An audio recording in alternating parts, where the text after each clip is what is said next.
Баршаңызға сәлем. Бүгін сіздермен сникерс капкейки дайындаймыз.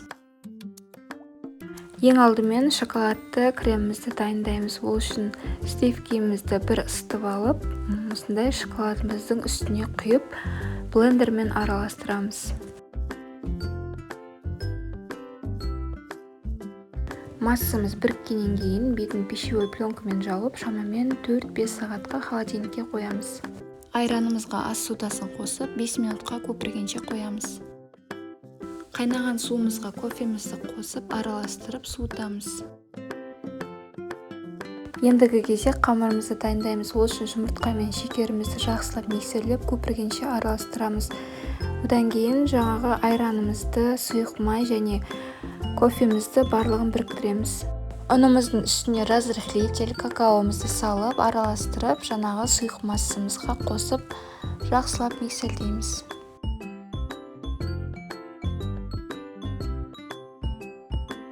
Дайын болған қамырымызды өзімізге ыңғайлы болу үшін осындай кондитерский мешокқа саламыз. Басын қиып, қамырымызды формамызға құятын боламыз.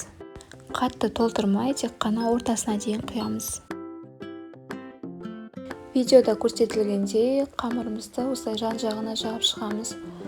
Бұл біздің қамырымыз піскен кезде бетіне дүмпиіп шығып кетпеу үшін.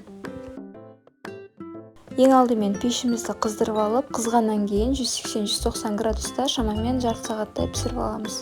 Міне біздің корждарымыз дайын. Егер сіздердің корждарыңыз беті дүмпиіп шығып кетсе, онда пышақтың көмегімен бетін сәл алып тастасаңыздар болады.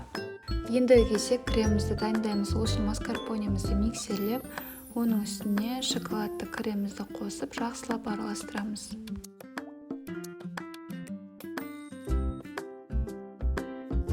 Осындай насадканың көмегімен кремімізді жағып шығамыз. Ол үшін кондитерский мешоктың ішіне кремімізді құйып, дәл осы видеодағыдай кремімізді жағып шығамыз.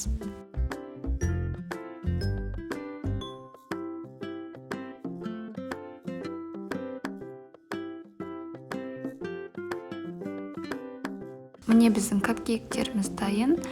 Енді бетін қалауыңызша әлесеңіздер болады. Алдадағы қызықты рецепттерді көру үшін менің каналыма тіркелуді ұмытпаңыздар. Келесі кездескенше сау болыңыздар.